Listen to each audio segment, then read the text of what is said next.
Bonjour, Carole Poirier, votre députée d'Hochelaga-Maisonneuve. Nous sommes le jeudi 31 octobre. Alors, je suis encore à Québec, malgré qu'il soit 6 heures, puisque nos travaux ne sont pas terminés à l'Assemblée nationale. Alors, demain, l'équipe de mon bureau participera à la conférence Autisme Montréal. Vous savez que la problématique de l'autisme m'interpelle directement, puisque nous avons dans notre quartier l'école Irénée-Lucier, école que l'on veut voir se transformer en une nouvelle école pour pouvoir accueillir l'ensemble des élèves de Montréal dans une nouvelle école qui répondra vraiment à leurs besoins. Alors, j'ai quelqu'un de mon équipe qui va participer demain à cette conférence. Aussi, demain, j'irai rencontrer Madame Métivier, la maman de Sébastien Métivier, qui a parti une organisation qui s'appelle les Amis de Sébastien. C'est une journée de partage et d'échange. Vous savez, Sébastien Métivier, c'est ce jeune garçon qui est disparu en 1984 et dont on n'a jamais retrouvé aucune trace. Alors, mon amitié et tout mon respect à cette famille qui continue ce combat de retrouver Sébastien. Aussi, demain, j'irai visiter le centre de dégrisement de Montréal. Alors, l'organisme L'Exode de notre quartier, qui est un centre d'hébergement et de thérapie pour les personnes ayant des problématiques de toxicomanie, ont ouvert un centre de dégrisement. Ce centre de dégrisement peut accueillir les personnes qui sont, comme le dit leur état, en état d'ébriété ou d'intoxication. C'est un centre qui se situe sur la rue Clark et c'est un nouveau centre et c'est devenu le centre montréalais. C'est un organisme de Hochelaga-Maisonneuve qui dirige maintenant les destinées de cet endroit. Je vais aller visiter demain dans la journée ce nouveau centre de dégrisement. Dimanche, c'est les élections municipales. Alors, je vous invite à aller voter. Allez voter, tout simplement. Allez voter. Je pense que notre devoir de citoyen doit s'exprimer encore plus cette année.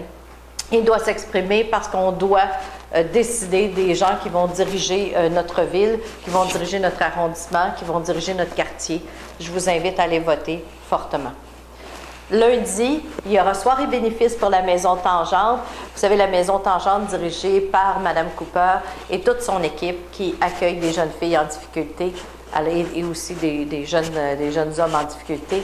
Je vous invite à contribuer à cette belle soirée de la Maison Tangente et qui est toujours une belle soirée à tous les ans. Hier, j'ai participé au réseau des femmes d'affaires, le grand gala du réseau des femmes d'affaires du Québec. 900 femmes étaient réunies. Et je veux souligner le fait que nous avions une femme de Hochelaga-Maisonneuve qui était finaliste, Marie-Èque Tremblay.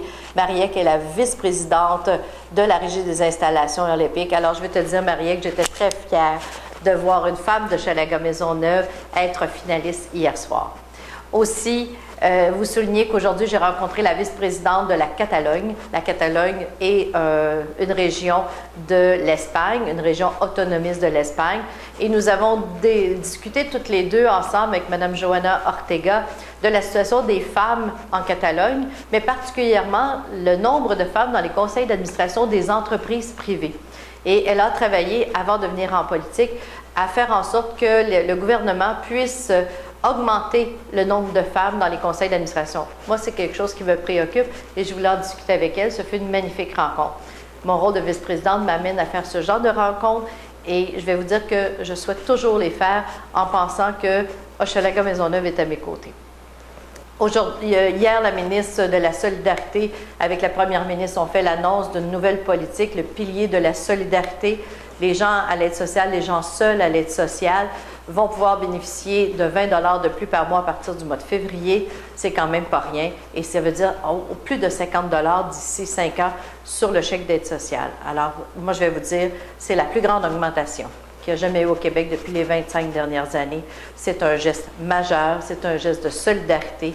Et le Parti québécois a toujours été aux côtés des personnes qui en ont le plus besoin, des personnes les plus démunies. Aussi, dans cette annonce, il y avait une annonce importante pour les groupes communautaires. Le programme de soutien communautaire qu'on appelle le PSOC sera rehaussé de plus de 50 millions durant 3 ans, ce qui veut dire que les organismes qui sont reconnus mais non financés seront financés dorénavant.